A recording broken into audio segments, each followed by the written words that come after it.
అధ్యక్ష, ముందుగా గౌరవ మంత్రి గారు ప్రవేశపెట్టిన ఈ చట్ట సవరణ బిల్లుకు మా పార్టీ తరపున బీఆర్ఎస్ పార్టీ తరపున సంపూర్ణంగా మద్దతు తెలుపుతున్నాం అధ్యక్ష. సంపూర్ణంగా స్వాగతిస్తున్నాము. తప్పకుండా బలహీన వర్గాలకు మరి మనకు రాజకీయ ప్రాతినిధ్యం పెరగాలి అనే ఆలోచన ఏదైతే ప్రభుత్వం చేస్తుందో దాన్ని స్వాగతిస్తున్నాం. అయితే మంత్రి గారు మాట్లాడుతూ రాజకీయ, సామాజిక, ఆర్థిక అన్నారు అధ్యక్ష. నాకు తెలిసినంత వరకు ఈ బిల్లులో కేవలం రాజకీయ అవకాశాలకు సంబంధించే ఉంది తప్ప ఇందులో మరి సబ్ ప్లాన్ పెట్టి కనీసం డబ్బులు ఇచ్చినట్టయితే లేదా మీరు బీసీ డిక్లరేషన్లో చెప్పినట్టు మిగతా ఆర్థిక పరమైన అంశాలు ఏమైనా ఉన్నాయని చూశారు అధ్యక్ష. బిల్లు అయితే ఏం లేవు. మరి సామాజిక, ఆర్థిక అన్నారు అధ్యక్ష. అది కూడా బీసీ సబ్ ప్లాన్ కూడా తొందరలోనే ప్రత్యేకంగా అవసరమైతే ఒక సమావేశం పెట్టి బీసీ సబ్ ప్లాన్ కూడా పెట్టాలి అని చెప్పి కూడా రాష్ట్ర ప్రభుత్వాన్ని తమరి ద్వారా నేను కోరుతా ఉన్నా అధ్యక్ష.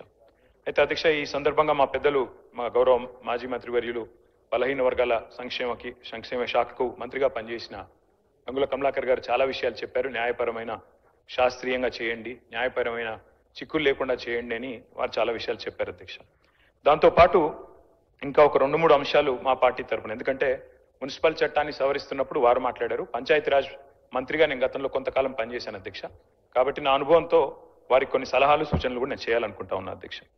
అధ్యక్ష, మా పార్టీ కొత్తగా ఈరోజు బలహీన వర్గాల సంక్షేమం గురించి ఈరోజు మాట్లాడడం లేదు అధ్యక్ష.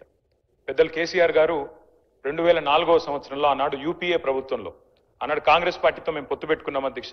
పొత్తు పెట్టుకున్న తర్వాత ఆ రోజు యూపీఏ ప్రభుత్వంలో భాగస్వామిగా కూడా దాదాపు సంవత్సరంన్నర కాలం మంత్రిగా కూడా, కేంద్ర కేబినెట్ మంత్రిగా కూడా కేసీఆర్ గారు పనిచేసినారు. ఆ సమయంలో అధ్యక్ష 2004 డిసెంబర్ 17, నేను డేట్తో సహా చెప్తా ఉన్నాను.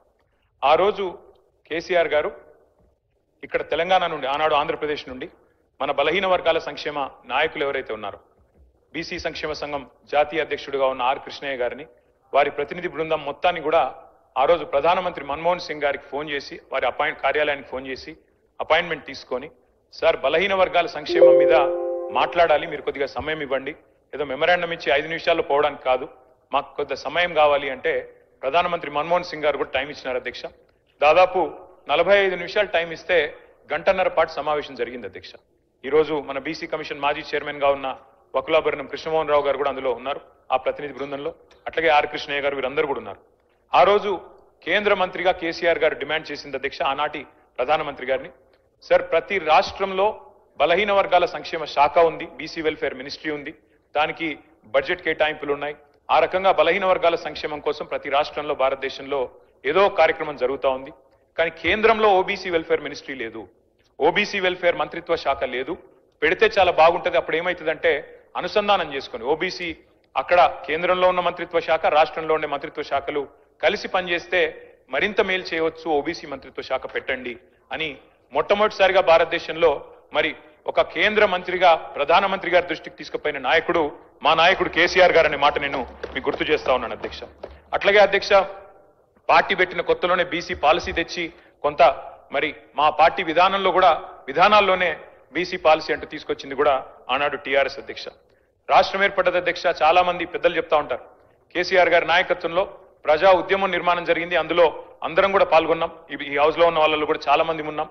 అందులో భాగంగానే ఆనాడు పార్టీలకు అతీతంగా పోరాడితే అల్టిమేట్ గా తెలంగాణ సిద్ధించింది.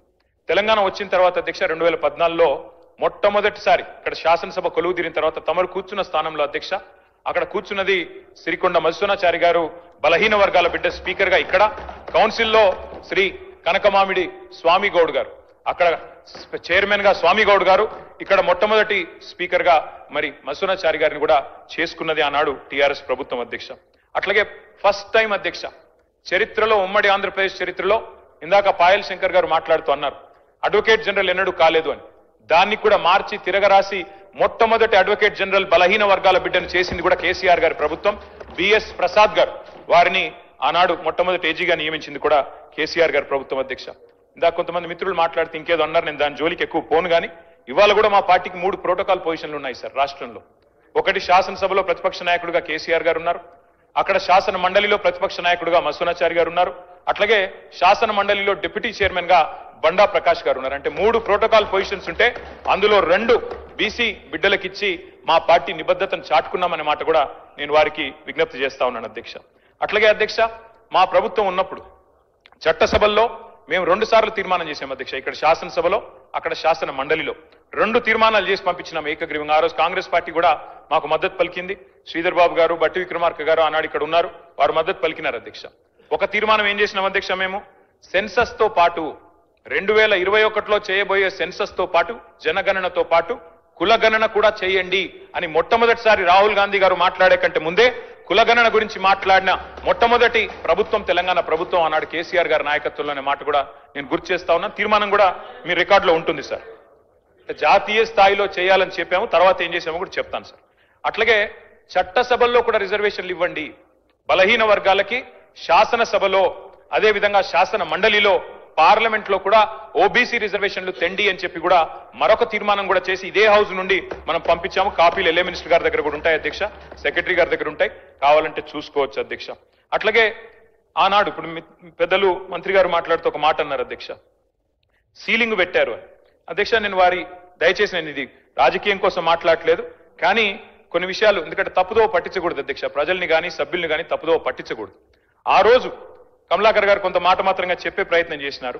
ఆ రోజు కాంగ్రెస్ ప్రభుత్వం ఆనాడు ఉమ్మడి ఆంధ్రప్రదేశ్ లో ఉన్నప్పుడు, కిరణ్ కుమార్ రెడ్డి గారు ముఖ్యమంత్రిగా ఉన్నప్పుడు, ఆ రోజు ఈ చట్టం ఏదైతే ఉందో ఉమ్మడి ఆంధ్రప్రదేశ్ లో పంచాయతీరాజ్ చట్టం కానీ మున్సిపల్ చట్టం కానీ వారు తెచ్చారు అధ్యక్ష.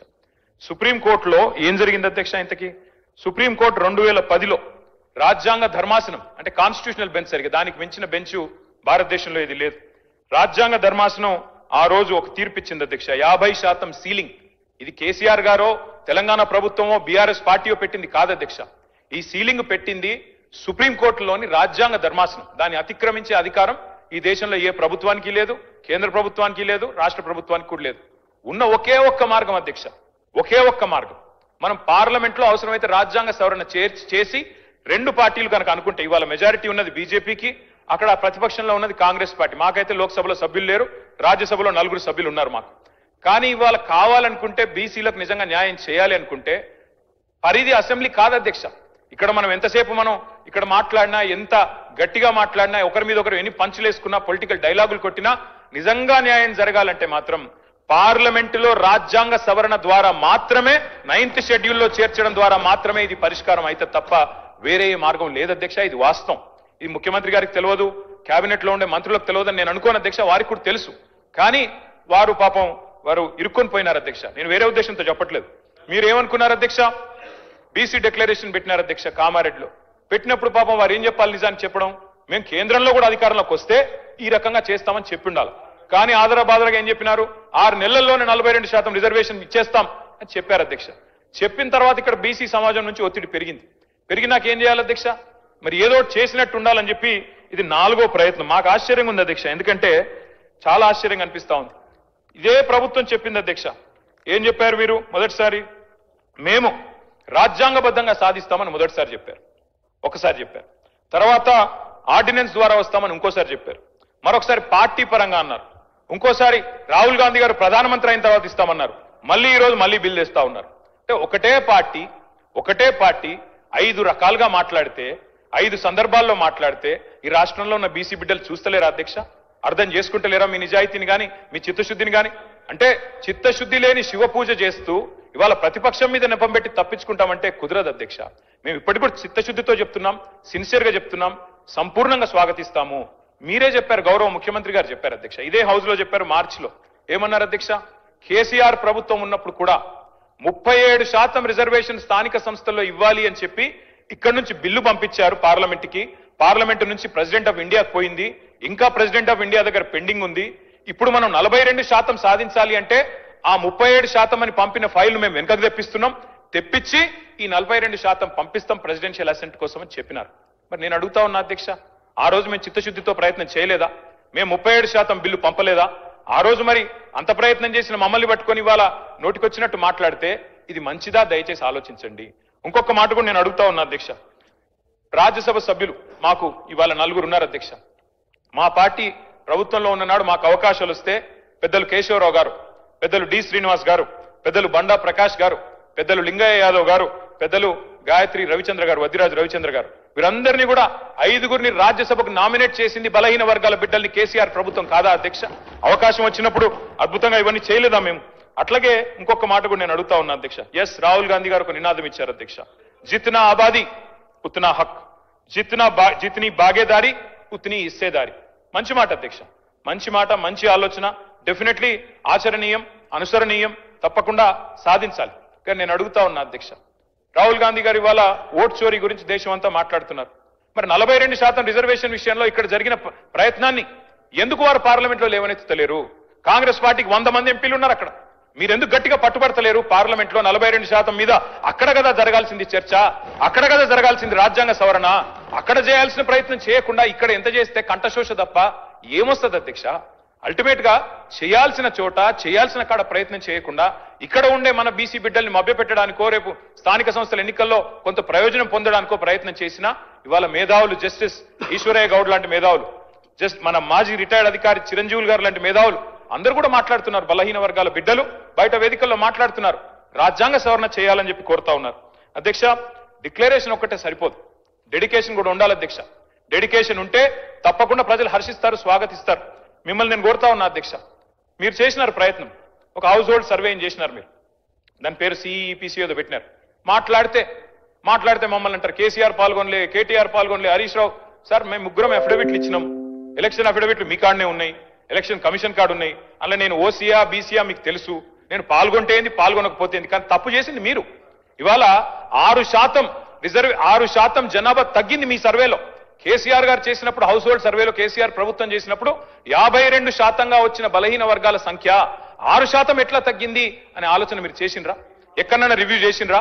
ఎన్నడన్నా ఒక్కసారి ప్రయత్నం చేసిండ్రా చిత్తశుద్ధితో? అది చేయలే. ఎంతసేపు ముగ్గురు పాల్గొనకపోతే 6% తగ్గుతుందా అధ్యక్ష? మేము కేసీఆర్ గారు, నేను, హరీష్ రావు గారు పాల్గొనలేదు. సరే, మాది ఏందో ఎలక్షన్ అఫిడవిట్ ఉండనే ఉన్నది, అందులో మేము ఓసీఆర్ బీసీఆర్ రాష్ట్రం అందరికి తెలుసు. తెల్లారలేస్తే ముఖ్యమంత్రి గారు దెప్పి పొడుస్తానే ఉంటాడు.